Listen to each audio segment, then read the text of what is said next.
Pero muy buenos días, queridos oyentes. Bienvenidos a este tiempo devocional donde nos levantamos a buscar a Dios, su presencia y su palabra en la vida de cada uno de nosotros. Bienvenidos a este espacio llamado Maná, fuente de bendición y salud espiritual para todos aquellos que se acercan. Estamos hablando de 1 Corintios capítulo 10. Y ayer decíamos cómo, a pesar de que Pablo hace énfasis de que todos los que salieron de la tierra de Egipto, ninguno de ellos, solo Josué y Caleb, entraron a la tierra prometida, en una analogía para la iglesia, de cómo, aunque muchos participan, muchos vienen a la iglesia, ojo con el descuido y ojo con lo que el mismo apóstol Pablo dice de descuidar una salvación tan grande como la que Dios nos ha dado. Mire que de los versículos 6 al 10, Pablo hace una amonestación ya con respecto a la iglesia. Y aquí la amonestación a la iglesia y a sus creyentes es clara. La Escritura dice de un modo explícito que lo que sucedió a Israel es una amonestación, un ejemplo para nosotros, que nos enfrentamos a un peligro, y un gran peligro, que lo que le sucedió a los creyentes de Israel nos puede suceder a nosotros. Y si eso sucede, entonces mire cuál fue el resultado de lo que le pasó al pueblo de Israel.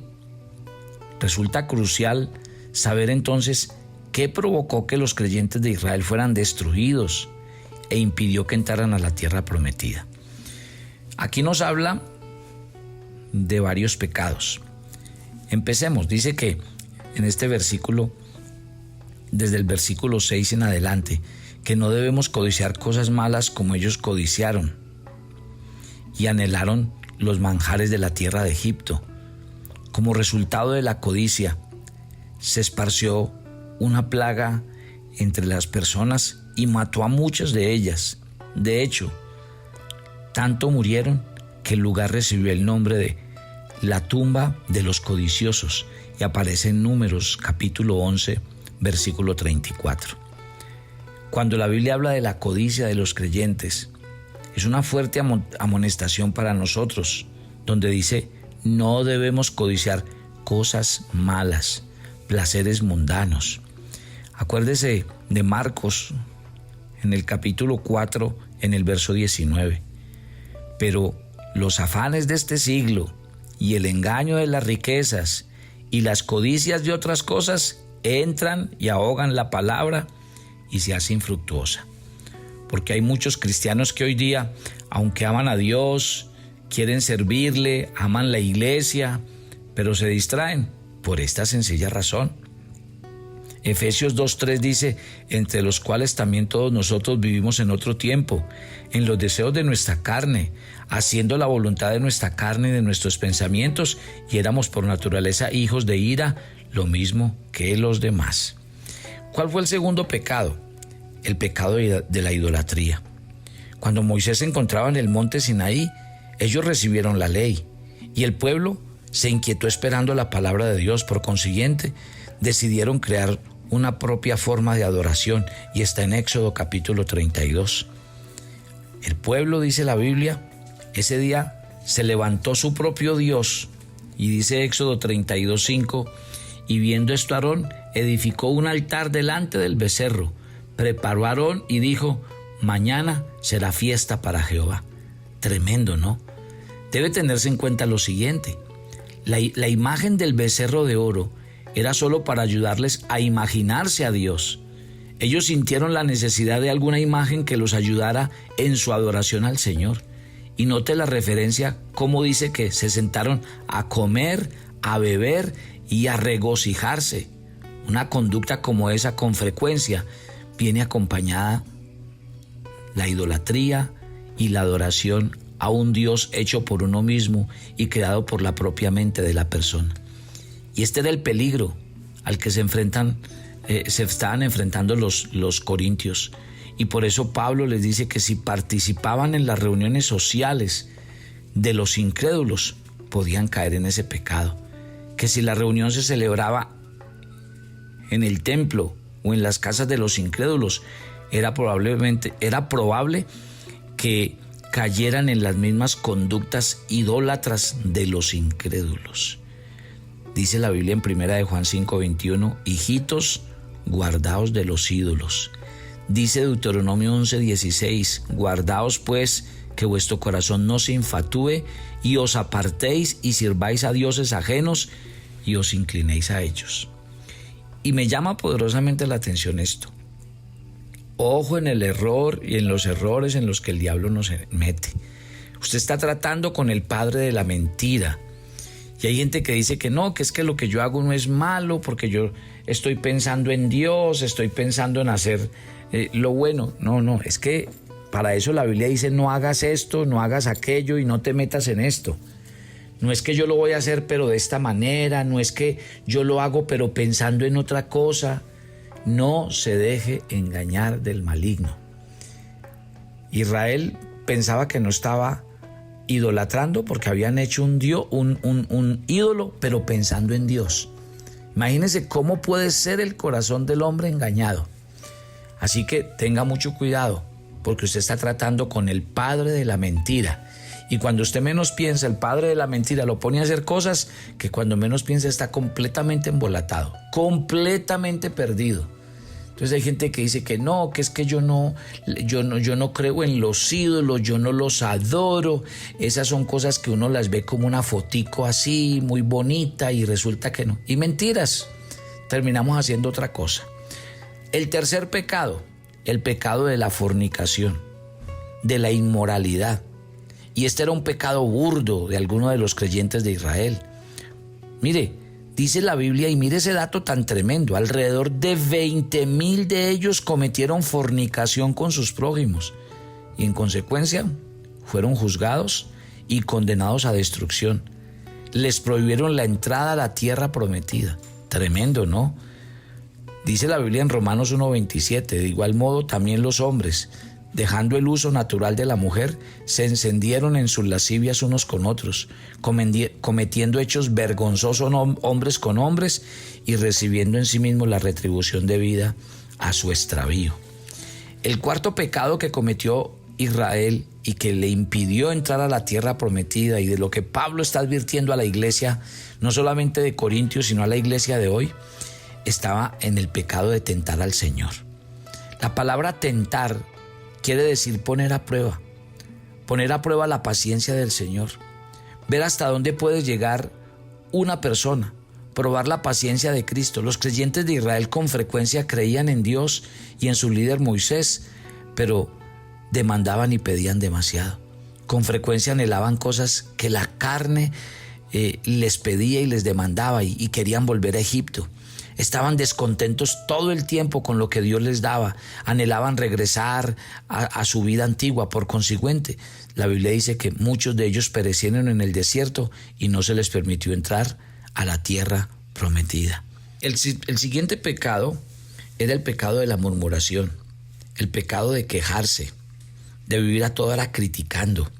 Algunos creyentes de Israel se estaban quejando y murmurando contra Dios y contra su líder Moisés. ¿Cuál fue el resultado? Juicio y castigo por el destructor, es decir, un ángel enviado por Dios para ejecutar juicio. Perecieron en el desierto y nunca vieron la tierra prometida. ¿Cuántos creyentes viven de queja en queja? Viven a toda hora insatisfechos de la dirección que Dios les da por medio de sus líderes, insatisfechos del alimento que Dios les da por medio de sus pastores, insatisfechos de la forma en que Dios los guía por medio de las personas que tienen a su lado. A toda hora viven en esto y viven criticando, comparando. No está bien, mi querida familia. Dios nos ha hecho un llamado y el llamado es avanzar. Dice 1 Corintios 1:10, os ruego pues, hermanos, por el nombre de nuestro Señor Jesucristo, que habléis todos una misma cosa, que no haya entre vosotros divisiones, sino que estéis perfectamente unidos en una mente, en un mismo parecer. ¿Cómo termina el apóstol Pablo en los versículos 11 al 13? Termina diciendo que usted y yo debemos recibir la amonestación. Mire, verá que dice tremendamente, las cosas que le sucedieron a los creyentes de Israel constituyen un ejemplo y una amonestación para nosotros, y debemos ponerle atención entonces a esto. 1. Estamos en el fin de los tiempos, mi querida familia. Y esto quiere decir que la amonestación para nosotros es clara y contundente. Que no nos dejemos enredar como le pasó al pueblo de Israel. Porque la Biblia dice que cuando venga el Señor, habrán muchos que estarán entretenidos en otras cosas, que descuidaron su fe, que no atendieron fielmente a los mandamientos del Señor. Entonces, la Biblia dice en este punto número 1, esto es un ejemplo y una amonestación para nosotros que hemos alcanzado el fin de los tiempos. O sea, Pablo no puede hablar más claro. Este mensaje es para nosotros, no es para otros, es para nosotros. Y por eso él coloca ejemplos tan claros como los que nos colocó en estos 5 pecados que mencionamos. En segundo lugar, Pablo dice que una persona puede caer. Dice que así el que piensa estar firme, mire que no caiga. O sea, no estamos exentos. Necesitamos una familia espiritual. Necesitamos pastores que nos guíen, que nos amonesten, que nos enseñen, que nos corrijan. Pastores que nos den la mano para que no nos salgamos del camino y para que nos corrijan y nos amonesten cuando sea necesario. Hay una forma, en tercer lugar, de salir de la tentación. Y el creyente debe conocer esta verdad. Toda tentación es común para los hombres, pero la Biblia dice que el Señor nos dará la salida, que el Señor es fiel y que el Señor nos guardará de la tentación y del momento difícil. Ahora, ¿cómo puedo experimentar yo que en medio de la tentación el Señor me va a guiar, me va a conducir y me va a dar su mano? Recuerde esto con respecto al tema de la tentación. Cuando una persona es tentada, una tentación es algo que de pronto a veces nosotros no tenemos el control. Aquí dice, ninguna tentación es sobrehumana. Ninguna tentación es única. Ninguna tentación está más allá de la capacidad del hombre para manejarla. Ninguna tentación es aterradora en ningún sentido de la palabra. O sea, no deje que la palabra tentación lo aterre, porque es que todos somos tentados. Pero la Biblia dice que ahí es donde echamos mano de lo que sabemos de la palabra de Dios, de la armadura de Dios. Ahí es cuando nos arrodillamos y sabemos que no podemos darle lugar al diablo. Entonces la palabra tentación no nos debe tampoco llegar al corazón y decir, ya, si yo soy tentado voy a caer, porque entonces ¿dónde está nuestra firmeza espiritual, nuestra salud espiritual y todo lo que hemos aprendido en este tiempo? Toda tentación ataca al creyente y es común para todos los hombres. Todos los hombres se enfrentan a la misma tentación. Cuando digo tentación en sentido general, porque sé que hay unos que la viven por un lado y otros por el otro. Pero mire que aquí Pablo dice, cuando usted sea tentado, recuerde siempre esto: Dios es fiel y Él le pone límite a la tentación. Él no permite que un creyente le haga frente a una tentación que sea demasiado seductora o demasiado fuerte o demasiado agradable. Dios sabe lo que nosotros podemos soportar y cuánto podemos soportar. Por consiguiente, Él le pone límite a cada una de las tentaciones dentro de nuestros límites para superarlas. Dios es fiel, y así lo dice 1 Corintios 1:9. Fiel es Dios, el cual fuisteis llamados a la comunión con su Hijo Jesucristo nuestro Señor. Ahora, también dice en este mismo versículo 13 que Dios provee una salida, que Él siempre va a dejar una forma de salir de la tentación, que Él siempre nos da la fuerza y el poder para atravesar y salir de la tentación, o de lo contrario, para volverle la espalda y huir de ella. El Señor dijo, he aquí yo os doy poder para hollar serpientes y escorpiones y sobre toda fuerza del enemigo, y nada os dañará.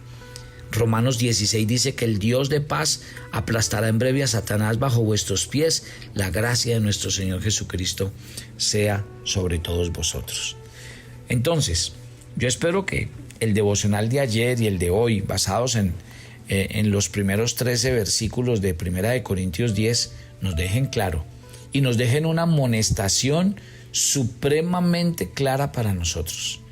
Este es un camino, pero hay situaciones de las que no podemos caer en la soberbia y en la vanidad de creer que ya estamos bien, que nunca vamos a mirar atrás. La vida cristiana es de todos los días, la vida cristiana es para vivirla con temor y con temblor y sobre todo para vivir agarradito de la mano de Dios. Padre, gracias por esta mañana. Yo oro por cada oyente de Maná y yo quiero que tú hoy en este devocional les ratifiques que una de las promesas que hay en la Biblia para todos ellos es que tú estarás con ellos todos los días y que tú estás a disposición de cada uno de ellos desde que se levantan hasta que se acuesten, para guiarles, para enseñarles el camino a seguir, para guardarlos del mal y del maligno, para abrir puertas delante de ellos. Recuérdales que esta carrera es de día a día y que no se puede bajar la guardia, pero que tú eres el pastor, el guiador y el sustentador de todos ellos. Que Dios te bendiga y te guarde y que cada día el Espíritu Santo te capacite y te habilite para correr esta carrera que tienes por delante, puestos los ojos en Jesús, sin mirar atrás, y que cuando llegue la tentación veas la mano de Dios que te cuida y te sustenta. En Cristo Jesús. Amén y amén. Dios les bendiga, los espero mañana. Bendiciones para todos.